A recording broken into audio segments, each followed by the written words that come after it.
dia, que a paz esteja com todos bem-vindos sejam para mais uma aula da Escola Bíblica, onde nós vamos falar hoje sobre Êxodo. Na verdade, a gente vai terminar essa aula, mas a gente vai fazer uma recapitulação breve aqui, tá bom? Então, sejam todos bem-vindos, deixem preparados já os seus cadernos, traz a Bíblia para perto de você, para a gente poder ler junto, em nome de Jesus, e vamos fazer uma oração antes do início da aula, amém?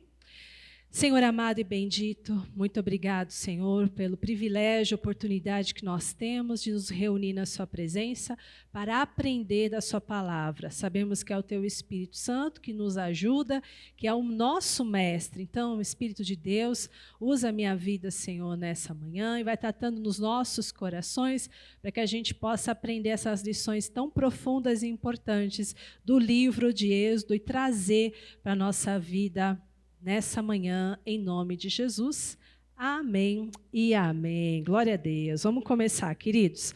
A gente tinha começado a ver na semana passada que o livro de Êxodo, ele fala sobre a salvação, a libertação do Senhor na vida dos hebreus, e o propósito de Êxodo para nós hoje, a Igreja de Cristo, ao ler Êxodo, é entender que ali também há um chamado do Senhor para nós. Então, que a gente compreenda esse chamado de redenção e queira cumprir esse chamado. A gente tinha visto que Gênesis falava sobre o começo de todas as coisas, e Êxodo a gente vai ver que é o começo da nação de Israel. Agora vai deixar de ser um Zé Povinho, né, para ser um povo de verdade, uma nação, a nação santa do Senhor. Amém? Pode ir, Lu, por favor. E pode continuar. Pode ir mais, que hoje vai ser só uma recapitulação. Pode ir mais, isso. Aí a visão panorâmica, né, que a gente tinha visto lá, quem foi inspirado foi Moisés. A data foi 1440 a.C. Pode ir, Lu. Foi escrito no deserto.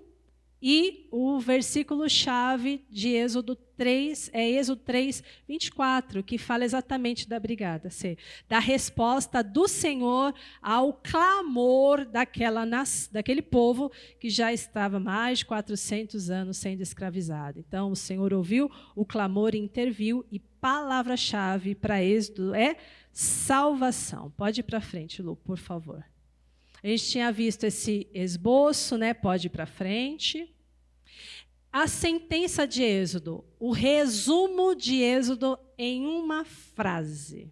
A gente consegue aqui. Qual é a sentença? Deus redime os israelitas da escravidão. Deus é o nosso libertador, o nosso redentor.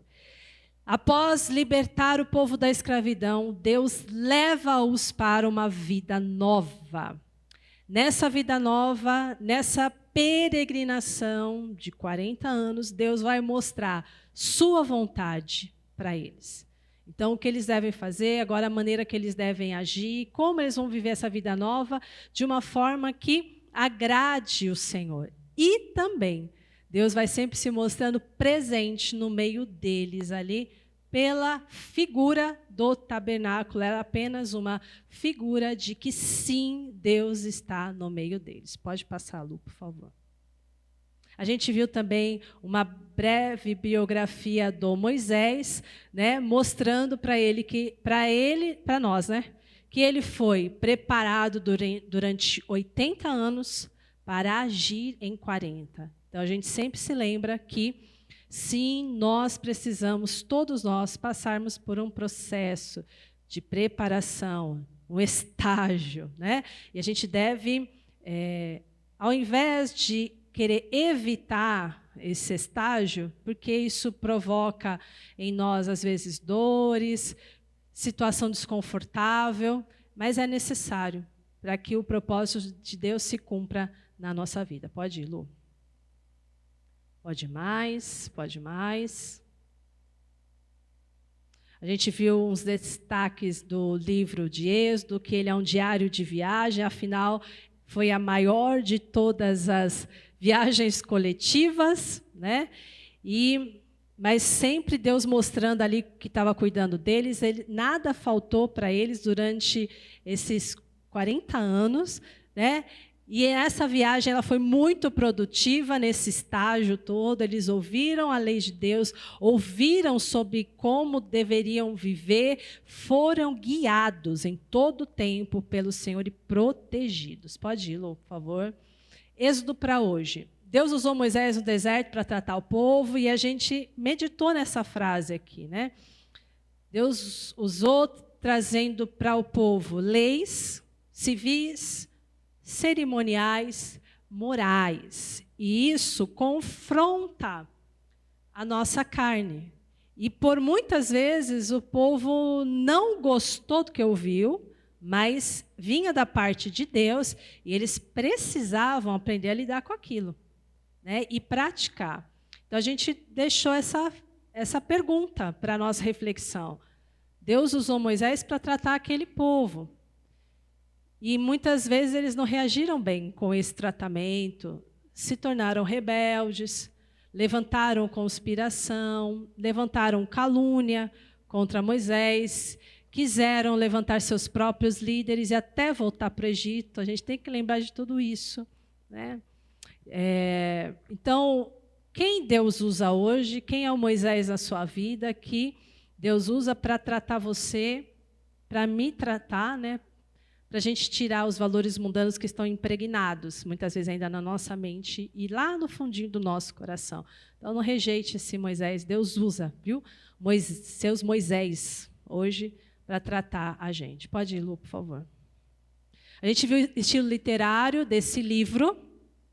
A gente vê que ele é um livro histórico, né? É um livro, é um código penal, mas também tem poesia ali, né? Tem cântico, né? Tem vários estilos no mesmo livro. O destaque, grande destaque de Êxodo é a ordem do Senhor em relação a Moisés para a construção do tabernáculo, com todas as instruções nos mínimos detalhes ali, porque tudo que acontecia, o tabernáculo em si, seus utensílios e o propósito dele, tudo apontava para a pessoa do nosso Senhor Jesus Cristo. Pode ir. A gente viu as curiosidades, a gente viu que Faraó não é nome, mas é um título, provavelmente o Faraó que Moisés tratou ali, que seria o seu meu irmão, chamava Tutimés. A gente viu também que havia um propósito para as 10 pragas. Lembra, gente, das pragas no na sua ordem, né? Primeira praga, das moscas, das trevas. Então, lembrando aqui, Rio Nilo era considerado um deus, por isso foi ferido, né? As águas do Rio Nilo se transformaram em sangue, mas todas as outras águas também, porque tudo era abastecido dali, né?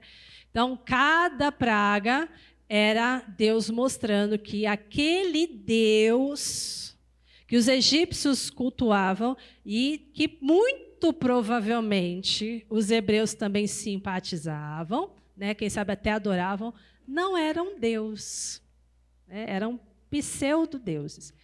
Então, o Rio Nilo era considerado por eles como um deus. Aí veio depois a segunda praga, a praga das rãs, um outro tipo de deus também. Com certeza você já viu. É muito bizarro aquilo, né? Aquela estátua lá, é uma rã gigante.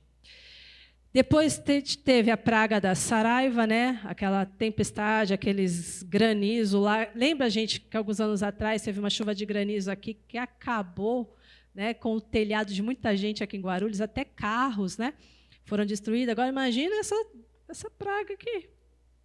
Tamanho daqueles granizos. Misericórdia. Depois teve a praga dos gafanhotos, a praga das trevas, a praga das moscas, a praga dos piolhos, das úlceras, né, da morte dos animais, mas também das úlceras depois, que afetou tanto os animais quanto os egípcios, né? A praga das trevas, meu Deus, coisa horrível. E, por fim, a última, né, a praga dos primogênitos, né? Então, tudo ali apontava para mostrar que só Deus, só o Senhor é Deus e soberano, os outros são falsos deuses. A gente viu também outra curiosidade, que o percurso de sair do Egito até chegar à terra de Canaã seriam de dias e não de anos, né? Mas teria que passar pela terra dos filisteus, o povo não estava preparado, nem militarmente, nem espiritualmente falando. Então, eles precisaram ser tratados. E aí eu fico pensando assim, os processos que Deus tem para cada um de nós, que cada um de nós precisam passar. Segundo a nossa reação com relação à promessa de Deus na nossa vida, sim, nós podemos abreviar o processo ou nós podemos postergar o processo. Depende de nós. Então, a gente tem a promessa de Deus, a gente tem a palavra de Deus que nos orienta. Só que é a nossa reação com aquilo que vai ditar. Se nós vamos viver a promessa logo, ou se a gente vai demorar para viver a promessa. Então, cuidado com isso, tá? Motivo da construção das pirâmides também era uma forma do faraó demonstrar poder para as outras nações e também por eles serem um povo politeísta que acreditava em vários deuses e, inclusive, em várias filosofias, né? Sendo uma delas a vida pós-morte. Eles construíam aquelas pirâmides porque era um lugar onde eles seriam enterrados, tanto os faraós como todos da linhagem real. Mumificados, embalsamados, como você quiser dizer, colocados naqueles sarcófagos, junto com as suas riquezas, porque eles viveriam, quando eles abrissem os olhos no outro lugar, no reino lá, que eles inventavam um nome, eles iam levar as riquezas. Não, né? Não, com certeza não, você sabe que não, tá? Mas eles acreditavam nisso. Pode ir, Lu, por favor. O propósito da Páscoa também foi um propósito didático para mostrar ali o quanto Deus redime e salva a gente. Vimos as doutrinas também. Então, primeira dessas doutrinas aqui, Êxodo mostra que ele é o livro do Redentor. Deus é o nosso Redentor. É Ele que liberta a gente da escravidão e de qualquer poder de Faraó. Não importa se ele está bravo, não importa se ele é o tal do poderoso e que tem toda uma hoste junto com ele. Que é poder... Não. Ninguém é mais poderoso que o nosso Deus. Ninguém, tá? Por mais que por um breve momento os falsos magos, os falsos deuses tentem fazer algo semelhante ao do Senhor, chega um momento, um breve momento, que ele já fala, não dá para mexer com isso aí não, isso aqui é o dedo de Deus, ou seja, é a mão toda do Senhor, é Deus no negócio, não podemos com ele. Então, em Êxodo, nós vemos essa doutrina, Deus é o Redentor. Vemos a outra doutrina, Deus é o provedor. Deus nos liberta do domínio do diabo, gente, e ele vai, dia após dia, nos provendo de todas as coisas que a gente precisa. Se é saúde, Deus nos provê, porque ele é Jeová Rafa. Ele mostrou isso em Êxodo, a primeira vez que é chamado Deus o curador, Jeová Rafa. Se a gente está precisando de sandália para os pés, ele não permite que ela gaste. Roupa não permite que gaste.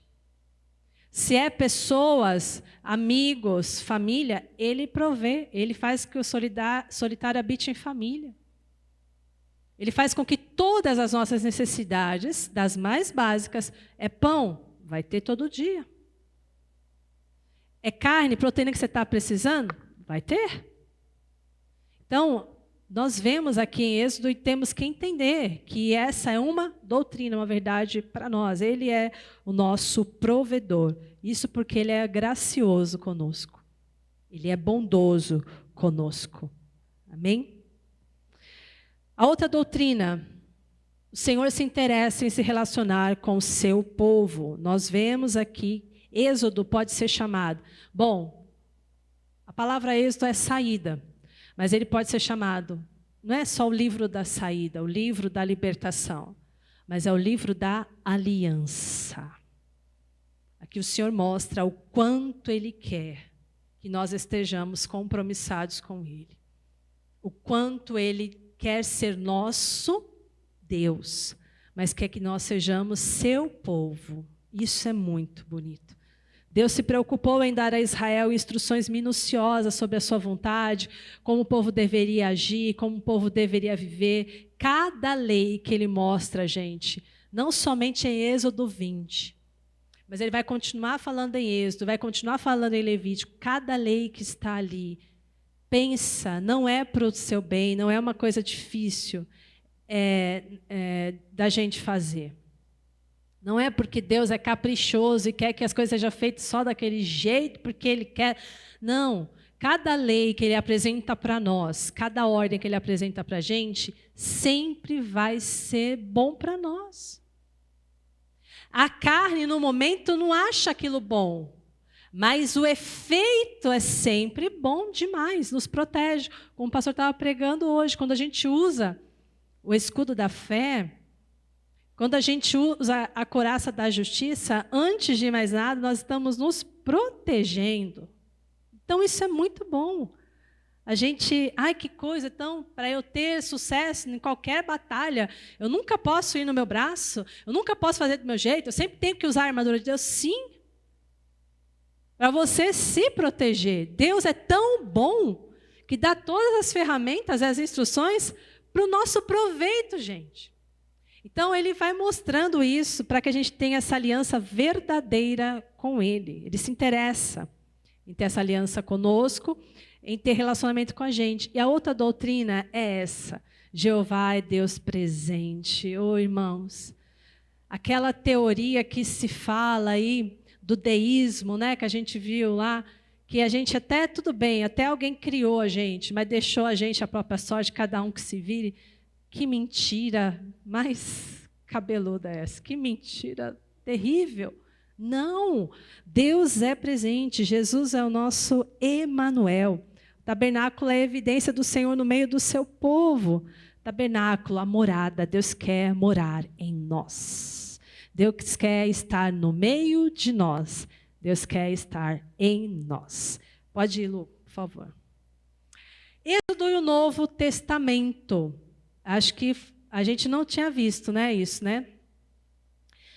Sempre temos que lembrar o seguinte, toda a Escritura, de Gênesis a Apocalipse, toda ela é inspirada por Deus. E é útil para instruir o homem na justiça, para a gente poder realmente viver a vida que Deus tem para nós.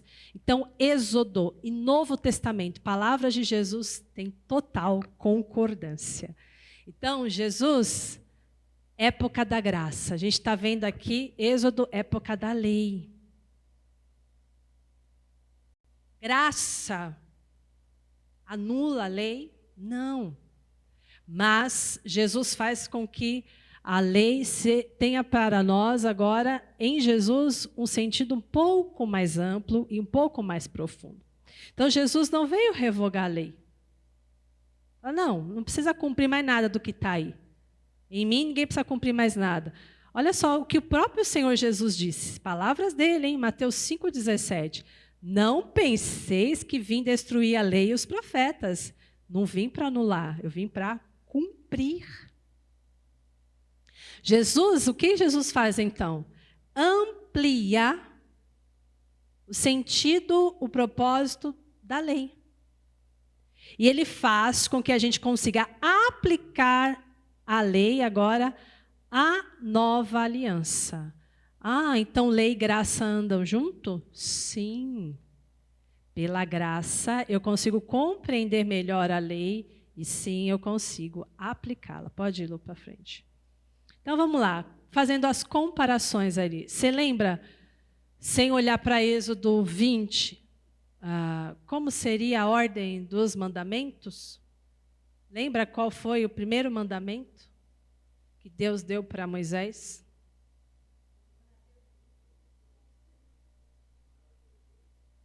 Amará teu Deus de todo o teu coração. Todo mundo concorda? Então vamos lá. Êxodo 20, verso 3. Diz assim, não tenha outros deuses além de mim. Vamos dar uma olhadinha aqui. Não terás outros deuses diante de mim. curto e grosso, objetivo. Eu sou exclusivo. Eu sou Deus zeloso. Eu tenho aliança só com você, quero que você tenha só comigo. Nosso relacionamento é monogâmico, de aliança, de casamento. Eu sou teu marido. Isso que a palavra fala em Isaías. Eu sou teu marido, Israel. Nós somos a noiva de Cristo, gente. Não terás outros deuses diante de mim. Aí olha o que o Senhor Jesus fala em Mateus 4:10. Exatamente quando o Senhor Jesus está ali no deserto, 40 dias de consagração, vem o diabo tentar ele.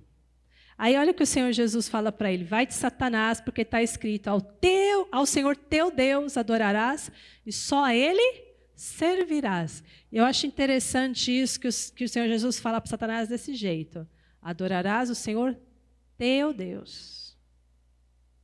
Por mais que Satanás tenha se rebelado contra Deus, tenha querido adoração para ele, fala: por que eu também não sou adorado? Olha como eu sou lindo, maravilhoso. Por que glória só para ele? Por que adoração só para ele? Por que esse exército todinho só para ele? Eu quero ser Deus também. Aí Jesus fala: adorarás o Senhor teu Deus. Ele é Deus sobre você, diabo. Por mais que você fale, não quero, não vou obedecer, não adianta, ele continua sendo Deus. E essa é uma grande questão na hora da pregação do Evangelho da Paz. Muita gente fala: eu não creio que Deus existe. Deus existe nada. Isso é mentira que o povo criou para a gente fraca das ideias.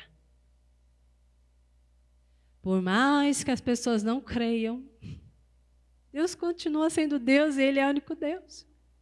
Por mais que as pessoas não aceitem que só tem um caminho, uma verdade e a vida, que é Jesus, não importa negar. Uma vez eu ouvi uma ilustração, achei muito interessante.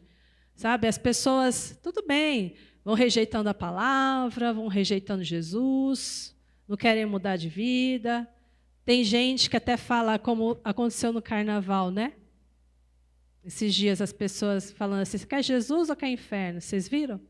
As pessoas gritando no bloquinho de rua, falando: inferno, inferno.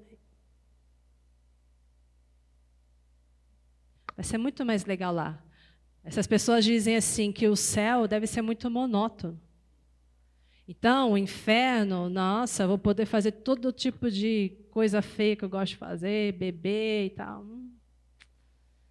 E aí estava vendo uma pessoa falando que chegou diante do inferno e falou assim: não, mas calma aí. Diabo? Ele é, sou eu mesmo. Eu apresento. Mas, ué, você existe? Não acredito em você. Não acredito que você existe. Não importa, aqui não exijo fé, não. Pode entrar aí, ó, senta naquela cadeirinha de fogo que eu já vou te atender. Não tem necessidade. Então, céu existe, inferno existe, Deus é o único Deus. Jesus é o único caminho, verdade e vida. Então, não acredita? Não tem problema, mas Deus não deixa de ser Deus por causa da incredulidade das pessoas. Então, Jesus fala: ei, calma aí. Você está falando para eu adorar você? Não, não. Somente o Senhor, teu Deus, adorará. Viu, diabo? Ele é Deus sobre você. Também. Êxodo 24 é o segundo mandamento, onde o Senhor fala: não farás para ti imagem de escultura, nem alguma coisa semelhante do que há em cima nos céus, nem embaixo da terra, nem nas águas debaixo da terra. Então, primeiro mandamento está falando sobre adorarmos ao Senhor, termos somente Deus como único Deus na nossa vida. E aí o segundo mandamento está falando sobre não sermos pessoas idólatras. Então, não fazer nada que se compare a Deus. Então, este é o meu Deus. Então, nada de imagem, nada de foto, nada de pessoa, nada disso. Porque isso é idolatria. E Jesus diz, em Lucas 16, 13, está falando sobre cumprir essa lei. Ele não veio para revogar, veio para cumprir. E Jesus fala para os seus discípulos aqui, ó, Nenhum servo pode servir dois senhores. Não dá para você querer adorar a Deus e adorar também filho, adorar também você mesmo, adorar também o dinheiro. Não dá para você servir dois senhores. Só existe um Senhor sobre nós, e é Jesus Cristo. Então, antes de mais nada, muita gente na nossa geração, infelizmente, quer Jesus como seu Salvador. Me salva do casamento ruim, me salva da rebeldia dos meus filhos, me salva da crise financeira, me salva da doença. Jesus faz tudo isso, mas poucos são aqueles que realmente falam: Jesus, tu és o meu Senhor. Ele é o Senhor em primeiro, depois Salvador, tá? Senhor primeiro, Salvador depois. Ele é o meu dono, ele me comprou, ele te comprou. Então, que negócio é esse? De colocar ele em segundo plano. E fazer para mim, por exemplo, o motivo da minha alegria, um time de futebol. E fazer o motivo da minha alegria, da minha satisfação, do meu extravasar. Uma pessoa, um ídolo humano. Não é para fazer para você nenhuma coisa. Nem imagem, não tem imagem, mas não tem imagem, mas tem aquele sapato que você não empresta para ninguém, aquele carro que você não empresta para ninguém, aquela roupa de time que parcela em 1000 vezes lá. Não faça para você nenhum objeto de idolatria. Terceiro mandamento: não tomarás o nome do Senhor teu Deus em vão. Jesus fala sobre isso? Fala. Mateus 5,34. Eu, porém, vos digo que de maneira nenhuma jureis nem pelo céu, porque é o trono de Deus, não é para jurar usando o nome do Senhor, para nada. Não fique usando o nome do Senhor em vão. Cuidado com o que você está querendo empregar credibilidade. A tua palavra não basta? Tem que apelar? Não, eu juro por Deus, mamãe, que eu não comi o chocolate. Juro por Deus. Sua palavra não vale, sua palavra tem que valer. E ainda, muitas vezes, quando se apela, é verdade ou não é, gente? Quando vai ter que apelar para alguém maior que você, inclusive Deus, é porque está querendo passar uma credibilidade que você perdeu. É na mentira ali, ó. O Senhor está falando, não é para fazer isso. Quarto mandamento: lembra-te do dia de sábado para o santificar. Jesus fala sobre isso também. Marcos 2, 27 ao 28. Disse-lhes: o sábado foi feito por causa do homem e não o homem por causa do sábado. Aqui entra uma coisa importante. Ó. Jesus não veio para revogar a lei, mas para amplificar. Dar o sentido da lei. Então, os caras estavam lá falando: como é que você cura no sábado? Não pode. No sábado, a gente não pode fazer nada. E aí o Senhor fala: calma aí, o sábado foi criado por causa do homem, não é homem por causa do sábado. Vamos entender as coisas. Deus criou o sábado para que o homem tenha descanso das suas obras. Então, não é para ficar trabalhando no sábado. Você já trabalhou 6 dias.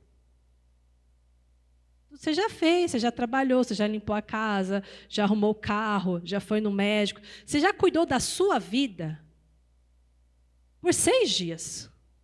Aí o Senhor fala: vamos dar um descanso para o teu corpo e para a sua mente dessas coisas que você tem que fazer para você? E vamos separar um dia para você descansar das suas coisas e se entregar para mim e cuidar um pouquinho das minhas coisas? E descansar em mim? Gente, o sábado... A palavra sábado é descanso. É isso que significa.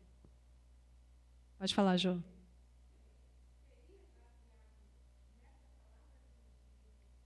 Sim. Sim. Aí eles consideram guarda do sábado, literalmente, o dia sábado, como algo que você tem que guardar para a sua salvação, inclusive. Então, essa é a questão, tá? Errada. Pode falar.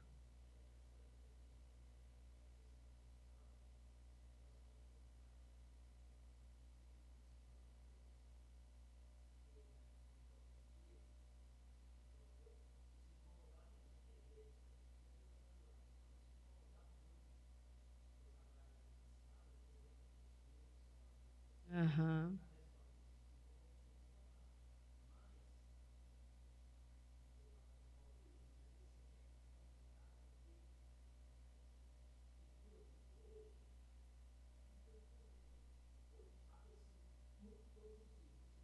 Não, nenhum momento.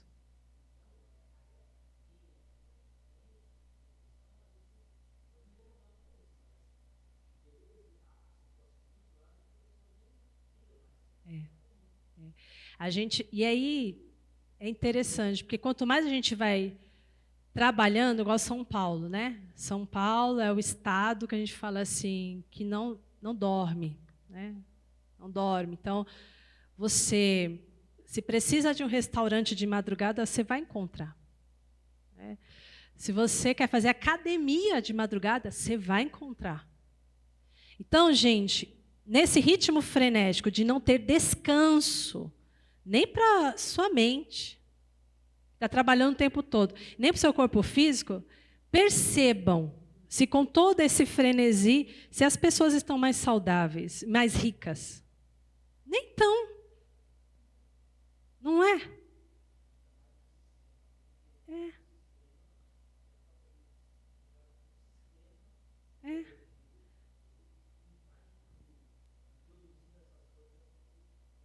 Parece que a gente nem vai percebendo, né? E a gente fica parece aquele ratinho preso naquela roda ali, ó, sem descanso. Então você fala assim, lembrar do dia de sábado para tu descansar. Então, mas olha, eu trabalho na área da saúde, eu trabalho de plantão. Eu trabalho no aeroporto, escala, né? Meu pai trabalhou muitos anos também desta forma, escala. Então você fala assim, mas aí os domingos, então você vai ter que separar naquela semana o seu dia de sábado. Os cabeleireiros, qual é o dia de sábado de descanso deles? É segunda. Entendeu? Porque para ele poder descansar das coisas dele. Mas a gente tem que separar, entender esse tempo, porque é um privilégio. Você fala, meu Deus, que coisa boa, descansar das minhas preocupações, agora só ficar ali, ó, contemplando e desfrutando da presença de Deus. Porque foi isso que o Senhor fez no 7º dia. Ele descansou, ele parou para contemplar o que ele tinha feito, para desfrutar. Uma pessoa que só trabalha, só estuda, só isso. Às vezes não tem tempo de ir no médico. Está com sintomas, não vai no médico, porque eu não tenho tempo. Então, trabalha, ganha dinheiro, mas não tem o dia para desfrutar com a família, com os filhos, com a esposa, com os amigos. Não tem tempo de desfrutar da presença de Deus. Não consegue parar num culto, no máximo 2 horas, sem desligar o celular, responder e-mail, responder... Gente, que é isso? Que loucura isso. Então, o Senhor fala, o sábado foi feito para você, tá? Para o teu bem. Outro mandamento aqui, o 5º, honrai teu pai e a sua mãe. E o Senhor Jesus fala isso em Mateus 10, 37. Quem ama o pai ou a mãe mais do que a mim não é digno de mim. Amplificando aqui a questão do entendimento do que é honrar pai e mãe. Cuide do seu pai e da sua mãe. Respeite seu pai e sua mãe. Mas não ame mais seu pai e sua mãe do que você deve amar a Deus. Então você fala assim, porque minha mãe não quer, sabe? Que eu me converta, então minha mãe não quer que eu vire crente. Eu já ouvi gente de, tipo assim, casado, entendeu? 40 já na cabeça. Mas poxa... Gosto de ouvir a palavra, eu gosto de vir na igreja, mas na hora do batizar, o que minha mãe vai pensar sobre isso? Minha mãe é tão dessa igreja, daquela outra, não sei o quê, a família toda. Irmãos, que isso? Honre teu pai e tua mãe, respeite, mas não ame mais do que a Deus. Tá? Vamos lá, pode passá-lo. Êxodo 20, 13, é o 6º mandamento, não matarás. Aí Jesus fala o seguinte, Mateus 5, 22, eu, porém, lhes digo que todo aquele que se irá contra seu irmão estará sujeito de julgamento. O Senhor vai falando assim, ei, não é para nem chamar o teu irmão de raca, de idiota. Então, não é só a questão de chegar lá e esganar a pessoa que está com raiva dela ali. É a questão de ficar nutrindo aqui, ó, ódio, ira. Já está, ó, na beiradinha ali, ó, para, se eu tiver oportunidade, eu mato. Cuidado. O 7º mandamento, não adulterarás pela lei, né? Porque a gente vê aqui é o decálogo, mas depois Moisés vai explicando direitinho como eles vão resolver cada situação. Então, uma das situações de adultério, por exemplo, é o seguinte: adultério é passível de apedrejamento. Então, adulterou, tem que pegar em flagrante e presença de 3 testemunhas. Era assim. Então, eu vi, nós 3 vimos. Aí traz o casal que fez aquilo e apedreja. Só que, para o Senhor Jesus, ele está ampliando a lei aqui, ó, o entendimento. Ele está falando assim, olha, qualquer que olhar para uma mulher já desejando, já cometeu adultério com ela no seu coração. Então, a graça, às vezes o pessoal pensa assim, a graça a gente é levado mais na maciota, nada disso. A graça ela é mais exigente ainda. Não interessa de ter feito o ato. Só de ficar imaginando, fantasiando, tal, já está em pecado. Por quê? Só vai faltar oportunidade para colocar aquilo em prática. Então já é adúltero no coração.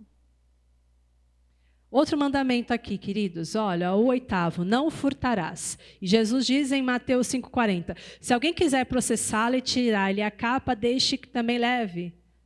Tirar-lhe a túnica, deixe que também leve a capa. Furtar. O que é? É pegar algo do outro sem que ele perceba. Né? Como batedor de carteira, como essa palavra aparece na atitude do Roboão. Não, Absalão.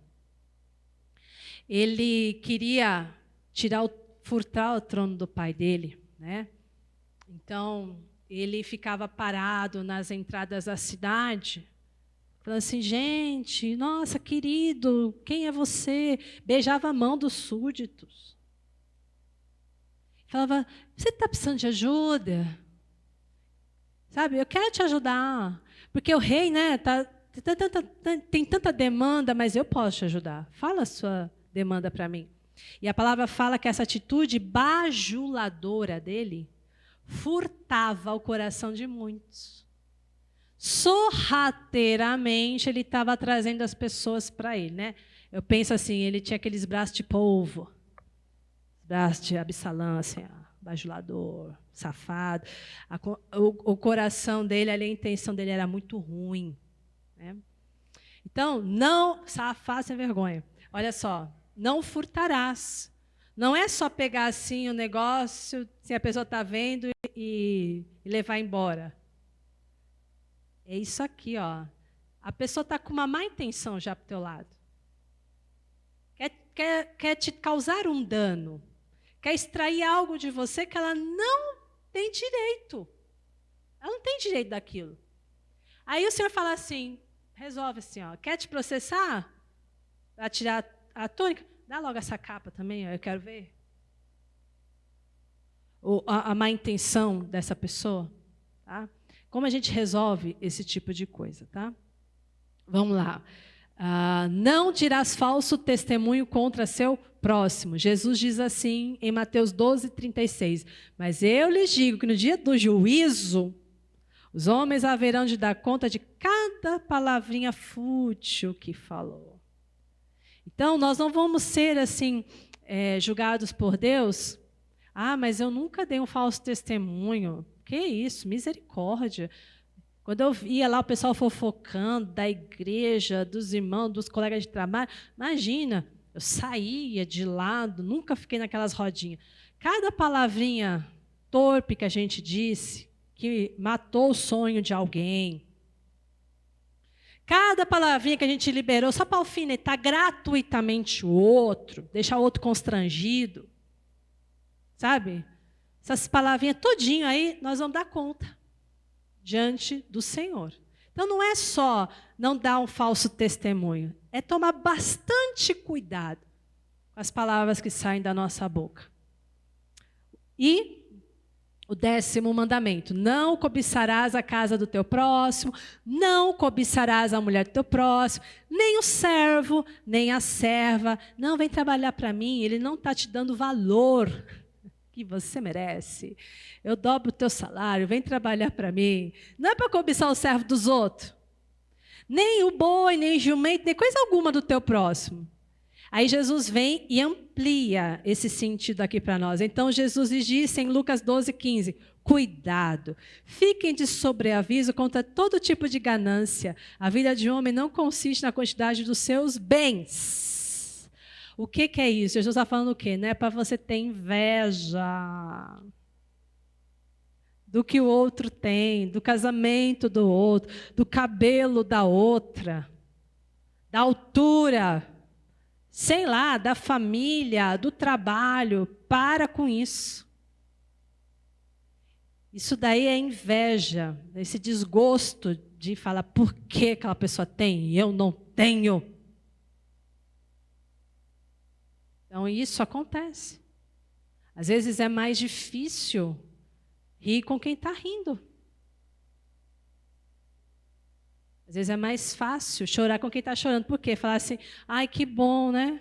Que foi com ela e não comigo. É sim. É a alegria da ovelha, né, que dizem.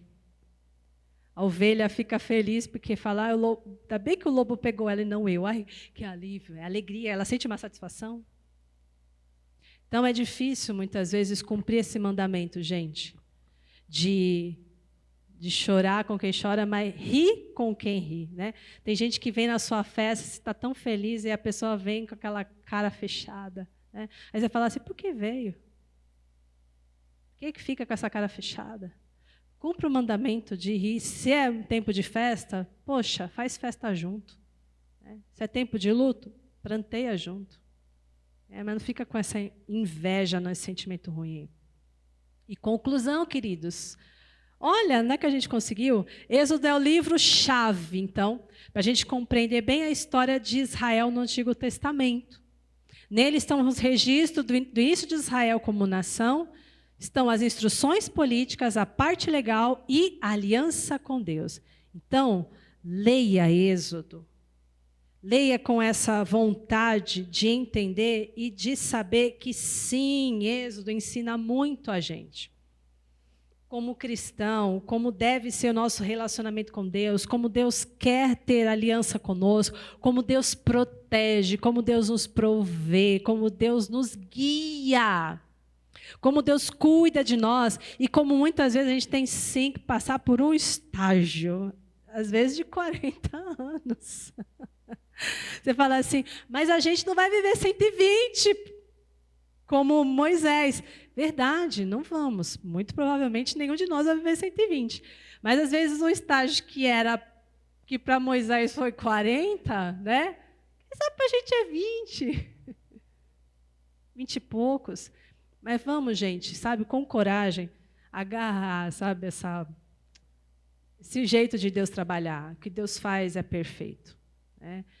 O que Deus faz é bom para nós. Então, não desiste das promessas do Senhor para a tua vida. Ele continua te guiando, Ele continua te protegendo, Ele continua te provendo. Amém, queridos? E leia Êxodo, sabe? Você fala, mas eu já conheço. Leia de novo, eu tenho certeza que o Espírito de Deus vai te dar uma revelação ainda mais profunda para o teu dia a dia. Amém? Senhor amado e bendito, nós entregamos ao Senhor essa aula e pedimos, Espírito de Deus, que o Senhor continue falando a cada coração.